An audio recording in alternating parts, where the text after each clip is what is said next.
Did you know that everyday items in our homes could be affecting our health and fertility? Today I'm talking with Carly, who is a fertility specialist, about 22 different things to avoid if you are trying to conceive. We talk about the effects of plastics, endocrine disruptors, food packaging, household products and self-care products, which could be causing more harm than you realise. Let's explore how small changes can make a big difference in your life and your health. Hi, Carly. Welcome to the Healing After Infant Loss YouTube channel and podcast. Thank you so much for being here today. Thank you for having me, Rosie. I really appreciate it. Would you like to first of all introduce yourself, talk about who you are, what you do, some of your experience within the kind of infertility world? Sure. So obviously, as you know, my name's Carly and I've been nursing since 2006, and I really found a passion for fertility and started working in that space in 2018. I did work at a fertility clinic. We were a satellite monitoring clinic for a big IVF center. So we sort of did all the things: timed intercourse cycles, intrauterine insemination cycles, and IVF as well. So care for all different types of treatment. And through that, I just felt that I was seeing so many people that had said, if I knew then what I know now, I would have made so many different decisions. And I was kind of feeling the same way myself. And I felt that there's more that can be done in this space and more information that we need earlier and more breathing room to have these conversations. So I was really honored to be a part of myStoria. myStoria, we're like your fertility partner. We automatically store and organize your treatment plans, medical records, daily wellness information. We're designed to make communicating vital information to care teams easier, provide personalized content, insights, recommendations, and we can connect you with trained professionals to offer this guidance. We really want to empower users to stay in control of their fertility journey and be their own best advocate. We really want to create a better fertility experience for all of us by empowering everyone. And I think that's something like that I can use my nursing skills with, because I feel like it's really overwhelming with people in fertility. How can you properly advocate for yourself and you don't even know the questions to ask? There's just so much information out there. It's a lot. So I feel like having a person to be like, okay, focus maybe on this, go ask your doctor these questions, and then you can be, better prepared for your appointment and kind of be involved in the conversation a little bit more instead of just sitting there while doctor's talking to you and then you just leave with your head spinning, right? Yeah. There's so much that goes into it as well. There's so much that goes into it, even just in terms of the regular testing. There's so many, you need to ask for these certain levels and then those certain levels. And there's just so much information that if you're new to it, you can literally have no idea what's going on. So I think something like myStoria is amazing, that you're going to be helping so many people through this journey, because it is scary. And it's when you have no idea, it's just like, what the heck am I doing? Where do I go? What do I need to ask? What do I need to test for? And so, yeah, it sounds good. So today I would love to talk to you about ingredients and chemicals to avoid for people that are trying to conceive. And I would imagine that most people getting pregnant the first time maybe don't even consider that. They just get pregnant, have babies, and that's it. Whereas for the people that do struggle or that have infant loss, whether it's, miscarriage, abortion, stillbirth, any of the kind of different scenarios, you then start to think, okay, well, what can I do to better my chances of getting pregnant again? So I'd love to ask you, what's the main ingredient in food that you think people should be avoiding if they are trying to conceive? So there's several things that are toxins that are in all kinds of things that we're living with every day. And I'd say it's not just one major thing, right? It'd be so easy if there'd be okay, there's one thing. Everyone sort of wants that one food I shouldn't eat or that one ingredient and it's going to fix everything. And I'd say if there's something out there that's saying, oh, just eliminate this one thing and it's going to fix everything, that's a huge red flag. Just oh, take this one supplement and you're going to get pregnant in 3 months. Red flag, absolutely not. There's no way.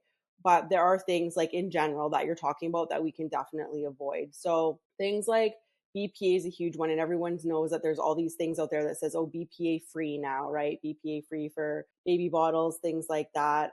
Certain countries have eliminated it, and this is bisphenol. And it's an endocrine disruptor, but there are other endocrine disruptors as well. It's not just BPA. And these things, they can mimic estrogen and affect your reproductive health.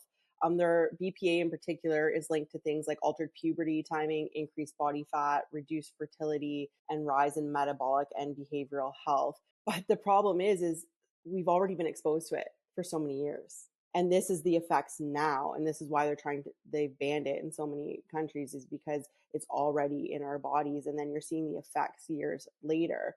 So anything that has like BPA in it, try to avoid in general. These things sometimes can be like in packaging for stuff or in containers that you put your food in, and these chemicals like leach in to your food, right? Same with things like phthalates. Phthalates is a huge one. And these are in things like packaged foods. They're in the plastics, they're in the packaging, they're leaching into our foods, they disrupt your hormones, they impact your fertility and your metabolic health. Other things like PFAS, like these are all like, it's like the group of like top one, those are like forever chemicals. So the same thing, food packaging, cookware, like anything non-stick.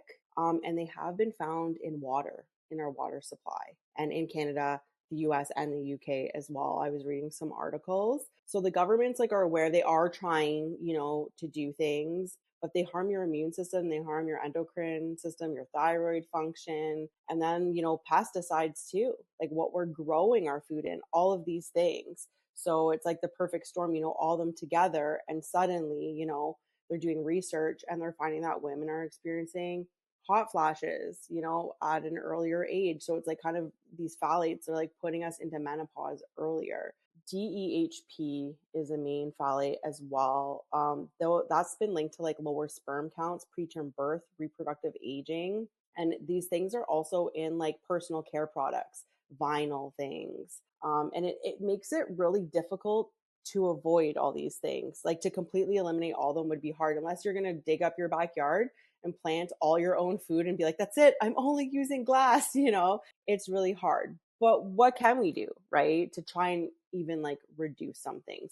So I always tell like the number one thing I tell people is just eat real food. Like I'm not a scientist, I'm a nurse, but can we think about our health? Can we read research articles? Be like, okay, what's common sense to do? And common sense to do is eat real food. If it's coming in a box off a shelf, like try not to buy it. It definitely has some kind of chemicals in it. Shop the perimeter of the grocery store, buy real things. If you have the ability to buy organic, buy organic. If you have the ability to, have a little garden, try and grow some of your food on your own. Go ahead and do it, because at least kind of what's going into it. With products, try and use like natural products. Don't buy things with the term like fragrance or perfume in them. That's a big one, because you don't know what ingredients are in there, because those are, I think, trade secrets by the companies. Are allowed to put the word just fragrance. But so what does that mean? What is in there? How many chemicals did you compile together to make that's now being toxic to our bodies? So there's a whole bunch of things, right? Yeah, I actually saw a reels today. There's a doctor that I follow, I can't remember his name, but he says that when you spray perfume, especially onto your neck, you're literally spraying it onto your thyroid, right? I'm not at all Yep. sciencey, but you're spraying it onto your thyroid, and that can affect like your ovaries and your testes if you're a man, and all these different things. And I think he said there's like over 300 chemicals per spray that you're literally spraying straight on the place where your body absorbs it the most, and it goes straight into the bloodstream, I guess. I mean, I'm not a scientist, but yeah, it's crazy that like there's all these things that we just use in day-to-day life without really knowing the effects that they might have. What freaks me out most is perfume. Up to 300 chemicals which haven't been tested on humans are being sprayed, and wait for it, straight on the thyroid, right on the neck. Oh, I want to smell good right here. And then people saying, oh, my thyroid antibodies are super high. I don't know why my body temperature is low and I'm putting on weight. It's like, are you spraying around 300 unknown chemicals on your thyroid twice a day? Yeah, you're right, man. These things are major endocrine disrupting, and your thyroid being one of the major endocrine organs. But these are ovaries, these are testes, these are thymus, this is the immune system. Like, this is the master communication system of your body that's being hijacked because you think you want to smell a certain way. Proximity of fragrances and endocrine disrupting and possible carcinogenicity, like these kinds of things are very dangerous and transdermal. Well, and this is the thing, it's frustrating because, you trust that, you're buying things and people aren't making things to poison us. And I don't think the intent was ever there. Even when they're creating food and creating, they're thinking, oh, like we can make this food last longer so we can get it out to people and it can last on the trucks, and everyone can eat. And they're making all these things, and there's no intention to say, okay, well, we, I'm going to make this chemical that's poisonous, we're going to give it to humanity. That's not what they thought. But I think when you create something and you invent something, you don't really always know the long-term repercussions, right? And now we're seeing over time more and more things, even like microplastics, like all of these microplastics that are in everything, that is huge. They're added to cosmetics, fertilizers. They can carry toxic chemicals, so they can suck up toxic chemicals. So not only are they bad for you in and of itself, but then now they're sucking up other chemicals that they're carrying to other things. And these are affecting our cardiovascular and digestive health. Your BMI, you have a high BMI. Well, if you're full of microplastics, it's going to be harder to lose weight. And they're just like completely interfering with our hormone function. Endocrine disruptors, like in particular, like, there's apps that you can check to see. So I think I wrote some of them down here, like Think Dirty, EWG's Healthy Living. I know there's Million Marker out there. So there are things you can use to try and check for endocrine disruptors and get like recommendations for other products. The European Union's REACH regulation lists many endocrine disruptors. So you can always like check that list as well, have it on your phone. And if you're buying something and you want to check a few things, that's a good way. It's hard. Like no one's ever going to remember these lists of all these complicated names for these chemicals, right? So that's also part of what makes it hard. It's like, oh God, you're trying to shop and there's like a list of all these ingredients, right? Try to avoid, like if you can get away without like buying plastic or using plastic as much as you can, especially in your own home. I think like when storing food, like, use glass. Don't use plastic, don't use plastic wrap. Never microwave plastic. Do not put plastic in the microwave. I cannot stress that enough. And if you can get rid of your nonstick pans, like stuff with Teflon in that, do it. Scotch Guard, same thing. Not good. Bad for you. Really bad for you. Like Febreze, like all that stuff you're spraying all over the house. Yeah. Get rid of it all. I mean, you can put a pot of water on your stove and put like spices and like old orange peels and stuff like that in it. And you can make like natural scents like that to make your house smell good, right? You don't have to be like spraying Febreze everywhere. I mean, we all love it. It's great. Yeah. But it's killing us, like it's Yeah. disrupting our endocrine system. It's like, it's hard, but these, I think I always say to people, sometimes you're just going to have to kick it old school. Like if you want to, get rid of some of these things, it's a little bit more work sometimes, but is it worth it in the long run? Yeah. It's your health. If you don't have your health, you don't have anything, right? I think it's so interesting what, like you said about, when I asked you about the main ingredient to avoid, I was kind of expecting something like obviously alcohol, sugar or something. It didn't even cross my mind that plastic packaging would be the main thing to avoid. Like I didn't even think that would then seep into the food and then you're eating that. So it doesn't really matter if you're putting broccoli in plastic or if you're putting, the most healthy meals in plastic, it's still going to affect you, especially if you then put it in a plastic thing in the microwave. Even though you're eating fruit and veg, you're ingesting those toxins. Like that didn't even cross my mind. I was thinking more of like a physical, don't eat sugar and you'll be fine.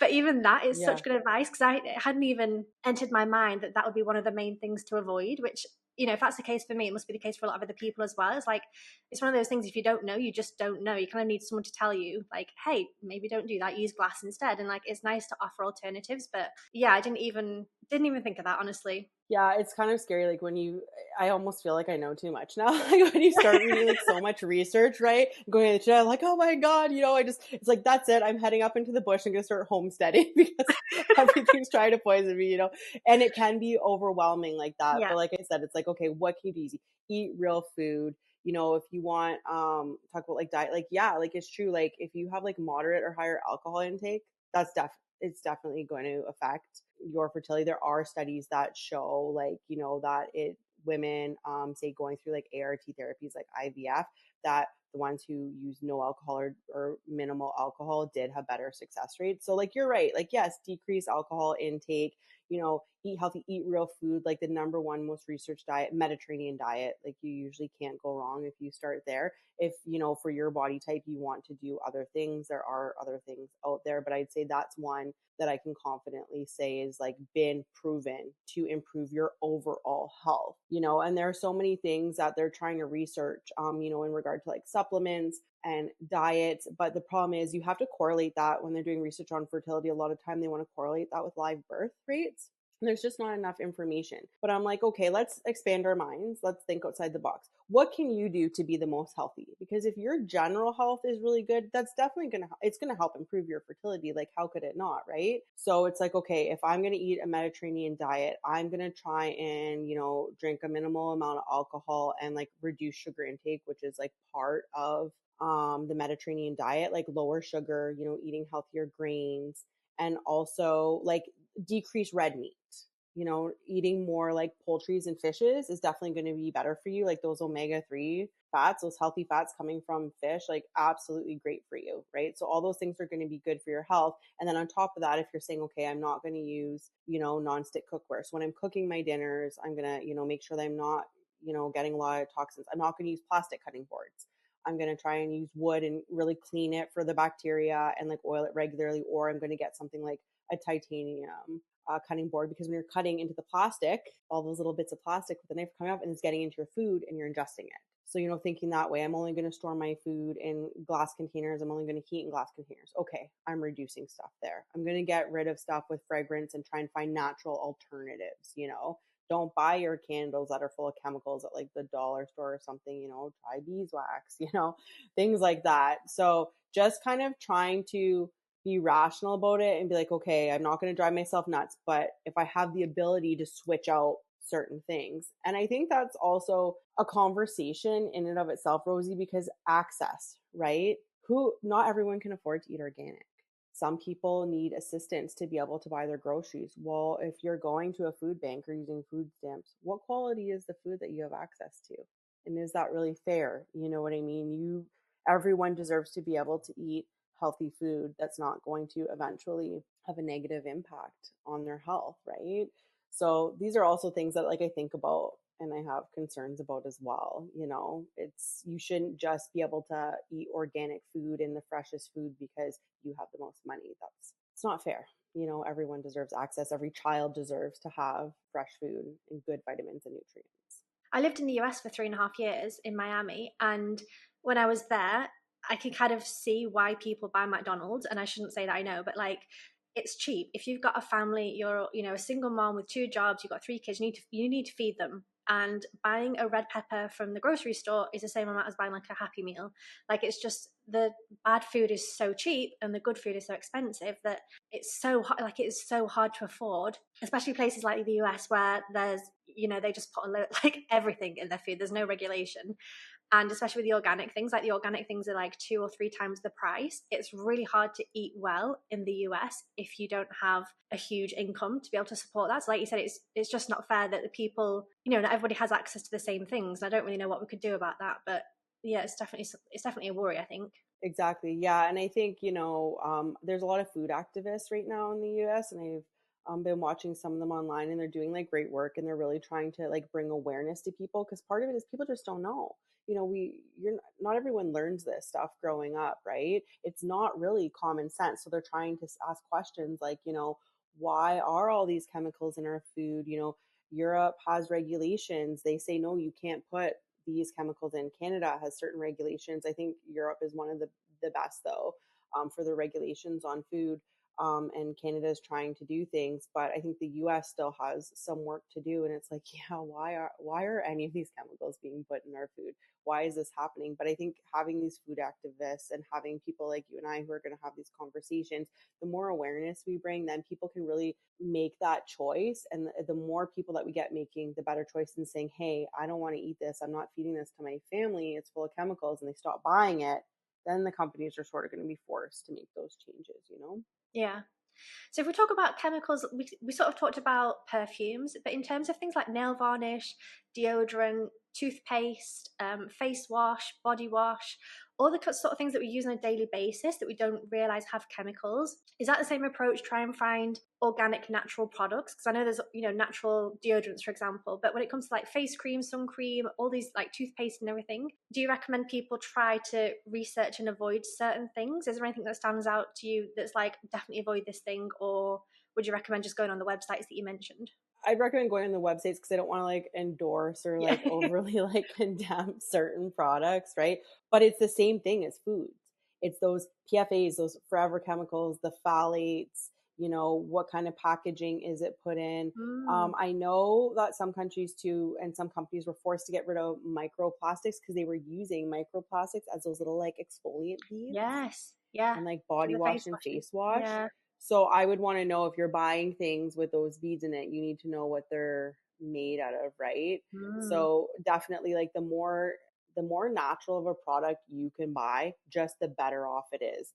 You know, and there's such a movement now going towards even like barred stuff like, you know, shampoo bars, bar soap, stuff where it's like, hey, it comes in recycled packaging, like just cardboard or compostable, and it's made with natural ingredients.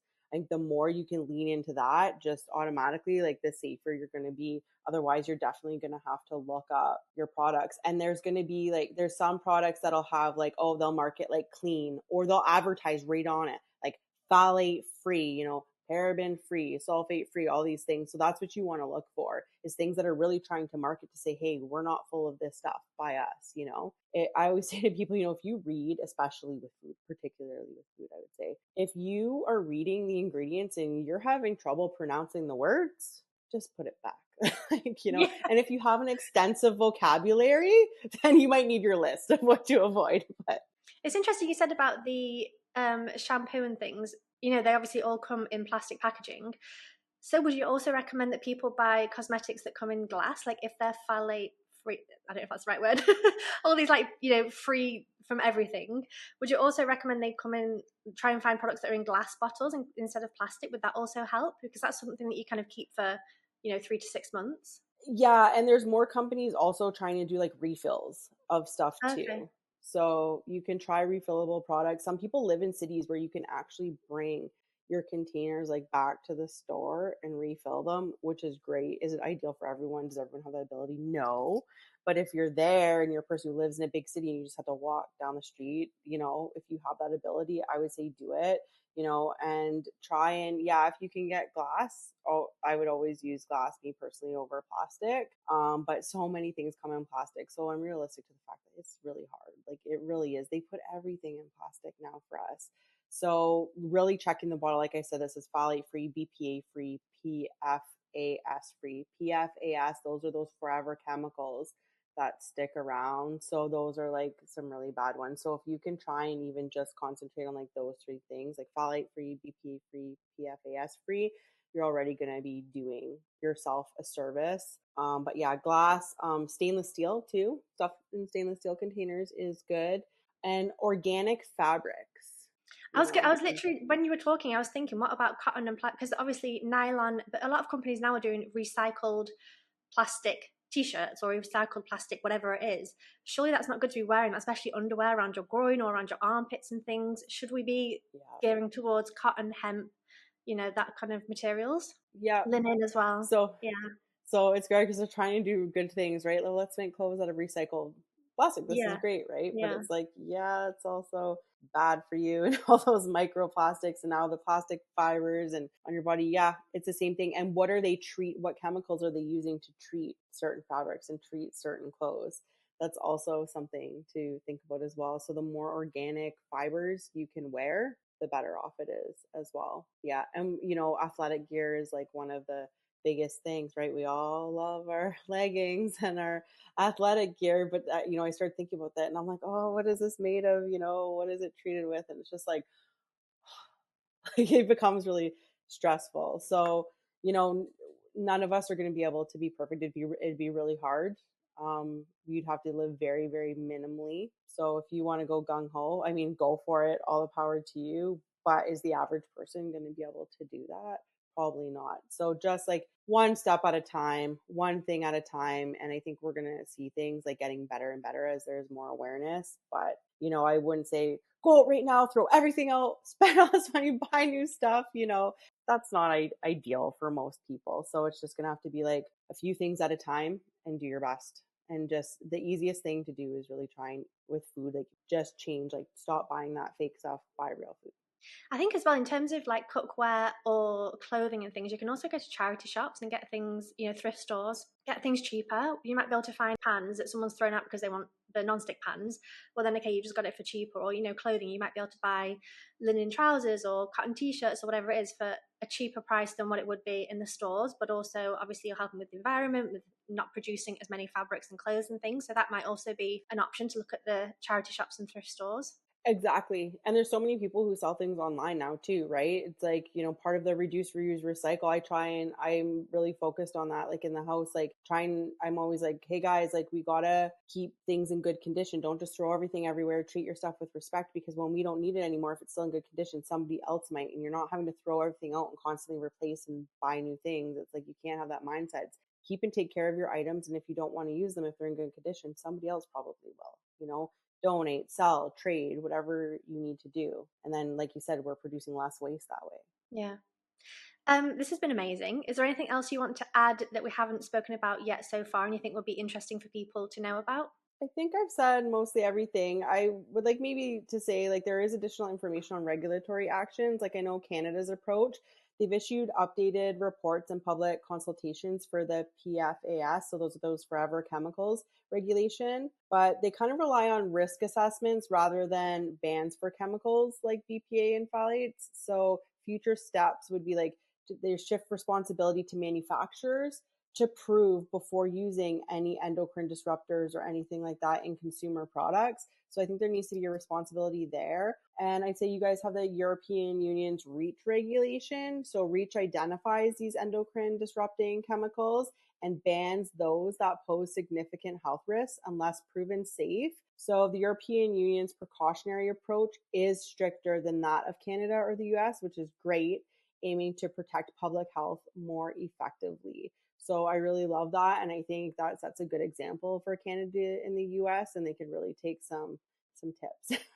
Yeah, I think Europe is kind of known for having really good regulations in terms of, I think especially food, like you said, like pesticides and all the junk that could be in food. They're really good at kind of not allowing that to happen. So yeah, I think, like you said, I think the more that people are aware as well, like if you're aware that like, hey, maybe don't have this thing that's packaged in plastic or don't have this certain chemical thing, or the ones that you've mentioned that I can't remember, but like I'll be able to pop them on screen. But the more that we educate people, like you said, the businesses will notice, okay, less people are buying this certain thing. I wonder if it's because of X, Y, Z, and then they have to change their manufacturing processes. And it's kind of, I think it often feels like me as an individual can't make much of a change, but actually if everybody does that, they'll soon have to change to keep their business going and to sell more products. So it's kind of one of those where like even a little change would help you, but it would also probably help, everybody in the long run if more people have that approach. Exactly. There's always like more power in numbers, right? And that's what we just need. We just need to get the numbers going of people to do this. And I feel like I just want to go like pack my suitcase and move to Europe now. Do it. Well, thank you so much, Carly, for this conversation. It's been really, really amazing and so informational for me. I've learned a lot already. So thank you so much. I, of course, will leave all of your information in the description box and information with myStoria as well if people want to go ahead and contact you. But thank you so, so much. Thank you, Rosie. It was a pleasure speaking with you. Thank you. Bye. Thank you so much for watching this video with myself and Carly. I really hope you enjoyed it. Like I said, I will leave all of her information and the information for myStoria down in the description box below. The affirmation for the week is, I am taking mindful, empowered steps to support my health and the future of my family. So I think that's a really nice one to sort of realize that a lot of these decisions are conscious decisions, and we can be mindful about the decisions that we are making in everyday life and trying to avoid certain things to kind of help us with our overall health, but also with our fertility if you are trying to conceive. The book recommendation for the week is Life Without Plastic, a practical step-by-step guide to avoiding plastic to keep your family and the planet healthy, by Jay Sinha and Chantal Plamondon. If I've said those names wrong, I really, really apologise. Life Without Plastic is an insightful guide for anyone wanting to reduce plastic exposure in daily life, especially for families looking to create a healthier home environment.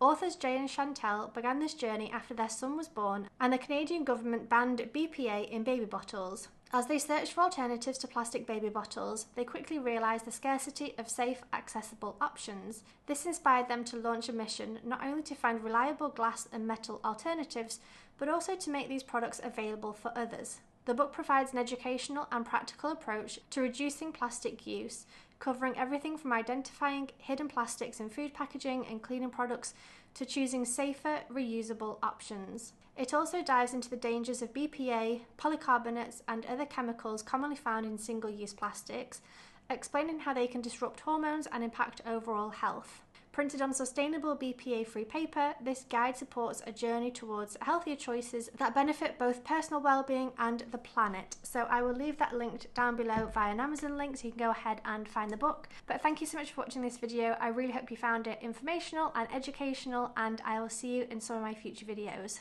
Bye.